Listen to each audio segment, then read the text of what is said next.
ನಮಸ್ಕಾರ. ಸಂಯುಕ್ತ Karnataka news at 7ಗೆ ಸ್ವಾಗತ. ನಾನು ಪ್ರಕಾಶ್ ಚಳಗೇರಿ. ತುಮಕೂರು ಜಿಲ್ಲೆಯ ಮಧುಗಿರಿ ತಾಲೂಕಿನ ಚಿನ್ನೇನಹಳ್ಳಿ ಗ್ರಾಮದಲ್ಲಿ ಕೆಲ ದಿನಗಳ ಹಿಂದೆ ಕಲುಷಿತ ನೀರು ಸೇವಿಸಿ 3 ಸಾವನ್ನಪ್ಪಿದ್ದು, ಹಲವರು ಅಸ್ವಸ್ಥಗೊಂಡು ಆಸ್ಪತ್ರೆಗೆ ದಾಖಲಾಗಿ ಚಿಕಿತ್ಸೆ ಪಡೆಯುತ್ತಿದ್ದು, ಗೃಹ ಸಚಿವ ಡಾಕ್ಟರ್ ಜಿ. ಪರಮೇಶ್ವರ್ ಇಂದು ಭೇಟಿಯಾಗಿ ಆರೋಗ್ಯ ವಿಚಾರಿಸಿದರು. ಬಳಿಕ ಮಾತನಾಡಿದ ಅವರು, ಕುಡಿಯುವ ನೀರಿನ ಸಮಸ್ಯೆ ಇರುವ ಕಡೆಗಳಲ್ಲಿ ಗಮನ ಹರಿಸಿ ಎಂದು ಅಧಿಕಾರಿಗಳಿಗೆ ಸೂಚಿಸಲಾಗಿದೆ. ಆದರೂ ಸಣ್ಣ ಪುಟ್ಟ ವ್ಯತ್ಯಾಸಗಳಾಗಿವೆ. 3 ಮೃತಪಟ್ಟಿದ್ದು ಬೇಸರದ ಸಂಗತಿ. ಈಗಾಗಲೇ ಪರಿಸ್ಥಿತಿ ಸುಧಾರಿಸಿದ್ದು, ಬೇರೆ ಕಡೆಯೂ ಇಂತಹ ಸಮಸ್ಯೆ ಆಗದಂತೆ ಗಮನ ಹರಿಸುವಂತೆ ಸೂಚಿಸಲಾಗಿದೆ ಎಂದು ಮಾಹಿತಿ ನೀಡಿದರು. ಕಲುಷಿತ ನೀರು ಸರಬರಾಜಿಗೆ ಸಂಬಂಧಪಟ್ಟಂತೆ ಈಗಾಗಲೇ 2 ವಾಟರ್ ಮ್ಯಾನ್ಗಳನ್ನು ಅಮಾನತುಗೊಳಿಸಲಾಗಿದೆ ಎಂದು ತಿಳಿಸಿದರು. ಜಾತ್ರೆಯನ್ನ ಆ ಊರಿನಲ್ಲಿ ಆಚರಣೆ ಮಾಡ್ತಾ ಇದ್ರು. ಆ ಸಂದರ್ಭದಲ್ಲಿ ನೀರು ಕಲುಷಿತ ನೀರಿನಿಂದ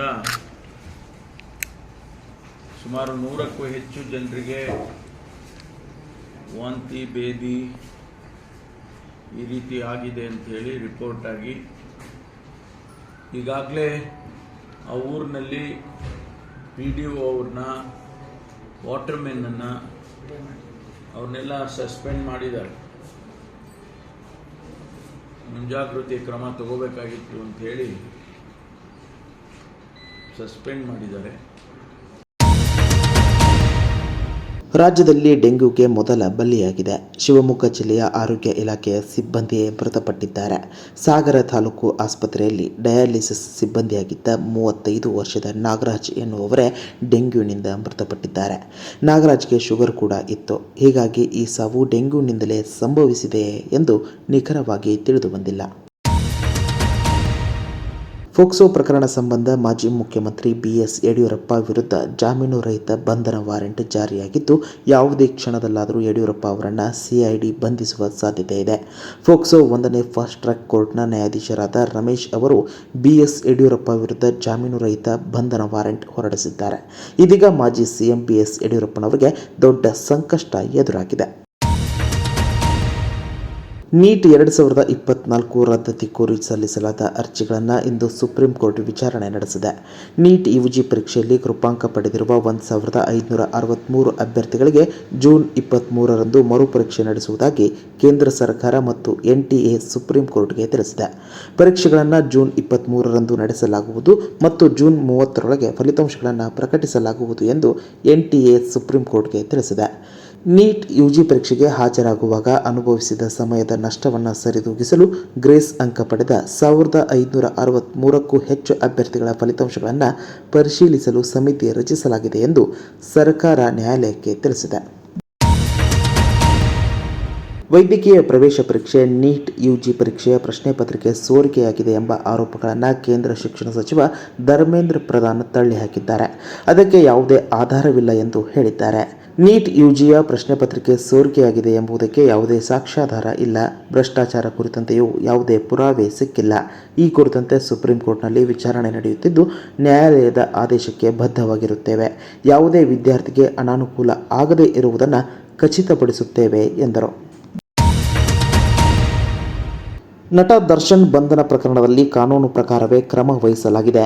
ದರ್ಶನ್ VIP ಎನ್ನುವ ಕಾರಣಕ್ಕೆ ವಿಶೇಷ ಅನುಕೂಲ ಮಾಡಿಕೊಟ್ಟಿಲ್ಲ, ಮಾಡಿಕೊಡುವುದೂ ಇಲ್ಲ. ಪೊಲೀಸ್ ಠಾಣೆಯಲ್ಲಿ ಶಾಮಿಯಾನ್ ಹಾಕಿರುವುದು ಗೌಪ್ಯ ವಿಚಾರಣೆಗಲ್ಲ, ಹೆಚ್ಚುವರಿಯಾಗಿ ನಿಯೋಜಿತರಾದ ಸಿಬ್ಬಂದಿಯ ಅನುಕೂಲಕ್ಕಾಗಿ ಎಂದು ಕಾನೂನು ಸಚಿವ HK ಪಾಟೀಲ್ ತಿಳಿಸಿದರು. ಬೆಂಗಳೂರಿನಲ್ಲಿ ಸಚಿವ ಸಂಪುಟ ಸಭೆಯ ಬಳಿಕ ಸುದ್ದಿಗೋಷ್ಠಿಯಲ್ಲಿ ಮಾತನಾಡಿದ ಅವರು, ದರ್ಶನ್ ಅವರನ್ನು ಬಂಧಿಸಿಟ್ಟಿರುವ ಪೊಲೀಸ್ ಠಾಣೆಯನ್ನು ಶಾಮಿಯಾನ್ ಹಾಕಿ ಮುಚ್ಚಲು ಅವಕಾಶ ಇದೆಯೇ ಎಂಬ ಪ್ರಶ್ನೆಯೇ ಬರಲ್ಲ. ನನಗೆ ಅದರ ಬಗ್ಗೆ ಮಾಹಿತಿಯೂ ಇಲ್ಲ. ಆದರೆ ಠಾಣೆಗೆ ಟೆಂಟ್ ಹಾಕುವ ಅವಶ್ಯಕತೆ ಇದೆಯೇ ಎನ್ನುವುದು ಗೊತ್ತಿಲ್ಲ. ಪ್ರಕರಣದ ಗಂಭೀರತೆ ನೋಡಿ ಠಾಣೆಗೆ 144 ಸೆಕ್ಷನ್ ಸಹಜವಾಗಿ ಹಾಕಿರುತ್ತಾರೆ. ಹೆಚ್ಚುವರಿ ಪೊಲೀಸ್ ಸಿಬ್ಬಂದಿ ನಿಯೋಜಿಸಿದಾಗ ಅವರಿಗೆ ವ್ಯವಸ್ಥೆ ಮಾಡಲು ಟೆಂಟ್ ಹಾಕಲಾಗುತ್ತದೆ. VIPಗೋಸ್ಕರ ಇದನ್ನು ಮಾಡಿಲ್ಲ. ಕಾನೂನು ಸುವ್ಯವಸ್ಥೆ ದೃಷ್ಟಿಯಿಂದ ಮಾಡಲಾಗಿದೆ ಎಂದರು. ಕಾನೂನು ಇಲ್ಲ, ಅಲ್ಲಿ ಯಾವ ಸಂದರ್ಭದಲ್ಲಿ ಯಾವ ಸ್ಥಿತಿಯಿಂದ ಅದನ್ನು ಮಾಡಿದರೆ ಗೊತ್ತಿಲ್ಲ. ನನಗೆ ಅದ್ರ ಬಗ್ಗೆ ಮಾಹಿತಿ ಇಲ್ಲ. ಆದರೆ ಯಾರಾದರೂ ಈ ರೀತಿ ಆರೋಪಿತರಿದ್ದರೆ ಆ ಟೆಂಟ್ ಹಾಕೋದು, ಅದನ್ನು ಮಾಡುವಂಥ ಅಲ್ಲಿ ಅವಶ್ಯಕತೆ ಯಾಕೆ ಬಿದ್ದದೋ ಗೊತ್ತಿಲ್ಲ. ಅಲ್ಲ, ನಾನು ಇಷ್ಟೇ ಹೇಳ್ತೀನಿ, ಅದು ಯಾರೇ ಇರಲಿ, ಅವರು ಆರೋಪಿತರು ಅಂತ ಬಂದಿದ್ದರೆ ಅವರು ಆರೋಪಿತರೆ.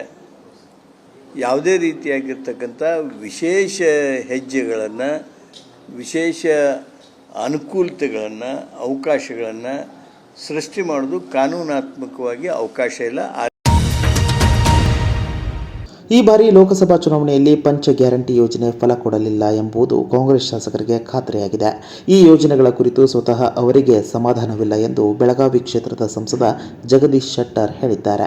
ಬೆಳಗಾವಿಯಲ್ಲಿ ಸುದ್ದಿಗೋಷ್ಠಿಯಲ್ಲಿ ಮಾತನಾಡಿದ ಅವರು, ಗ್ಯಾರಂಟಿ ಯೋಜನೆಗಳ ಕುರಿತಾಗಿ ಮುಖ್ಯಮಂತ್ರಿ ಸಿದ್ದರಾಮಯ್ಯ ಅವರು ಏನೇ ಹೇಳಬಹುದು, ಆದರೆ ಗ್ಯಾರಂಟಿ ಯೋಜನೆಗಳಿಂದ ರಾಜ್ಯದ ಅಭಿವೃದ್ಧಿ ಕುಂಠಿತಗೊಂಡಿದ್ದು ಯಾವ ಕಾಮಗಾರಿಗೂ ಅನುದಾನ ಇಲ್ಲದಂತಾಗಿದೆ.